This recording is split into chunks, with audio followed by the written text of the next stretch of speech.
que recoge este libro son los artículos periodísticos que yo fui escribiendo a lo largo de 1994. Y eran una reacción desde la prensa a lo que estaba sucediendo.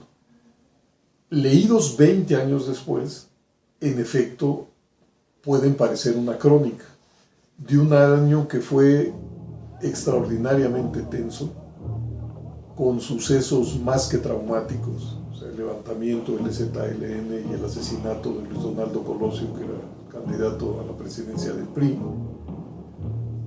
Y como en ese mismo año yo fui nombrado consejero ciudadano del Consejo General del IFE, entonces buena parte de los artículos que escribí eran para dar cuenta de lo que se estaba haciendo desde el IFE para garantizar unas elecciones limpias, imparciales. Entonces, en 1995, Cali Arena aceptó publicar estos artículos que habían aparecido a lo largo del año como un libro que hoy se reimprime. Y digo que lo que ayer fue historia reciente, hoy es ya historia antigua.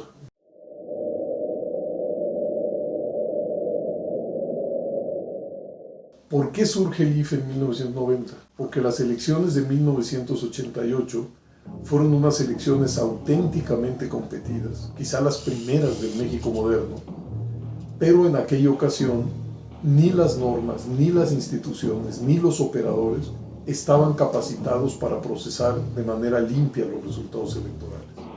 Y la noche misma de la elección de 88 se genera una enorme crisis, que popularmente se ha conocido como la caída del sistema. ¿Qué fue lo que sucedió? Que el compromiso de procesar de manera limpia los resultados de la elección no se cumplió. Y ahí se desató un enorme conflicto y una enorme crisis. El IFE surge como respuesta a esa crisis.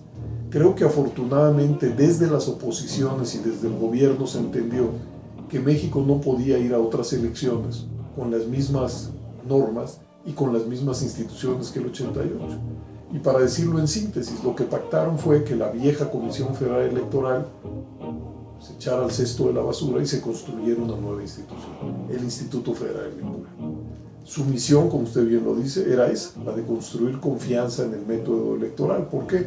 Porque el método electoral es el único que permite la convivencia y la competencia pacífica de la diversidad política.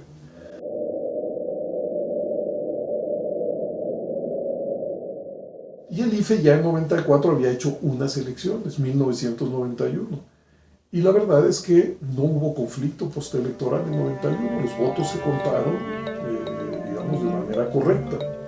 ¿Cuáles eran los problemas del 94? Ya no estaban tanto en cómo se iban a contar los votos, sino en las condiciones de la competencia en las que transcurrían las elecciones.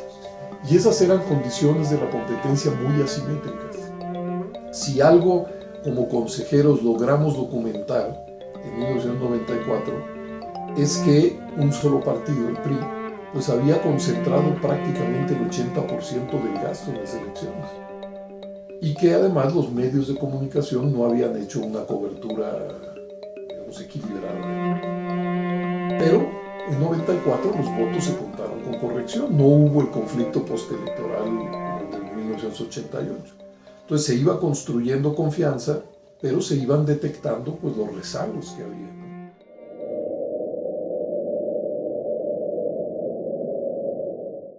Yo creo que desde 1988 la vida política electoral del México ha girado básicamente en torno a tres grandes agrupamientos políticos: el PRI, el PAN y el PRD. Si usted ve los resultados electorales desde 1988, claro, en 1988 no existía el PRD, era el Frente Democrático Nacional, pero bueno, el Frente Democrático Nacional de alguna manera se convirtió en el PRD. Entonces, esos tres grandes agrupamientos son los que han ordenado la vida política desde entonces, en el 88, en 94, en 2000, 2006 y 2012, para referirme solamente a las elecciones presidenciales, pues han sido los postulados por estos partidos los que han dado la batalla fundamental. Pero si uno ve la evolución en la integración de la Cámara de Diputados, de senadores, Cuando uno voltea a ver el mundo de los gobernadores, los congresos locales, los ayuntamientos, ve que las tres grandes fuerzas del país son esas. Quizá la novedad para el año 2015 sea Morena, que fue una ruptura precisamente con el PRD, y habrá que ver en las elecciones en 2015 pues cuál de estos dos agrupamientos de izquierda, PRD o Morena, pues se convierte en el más importante dentro de esa franja.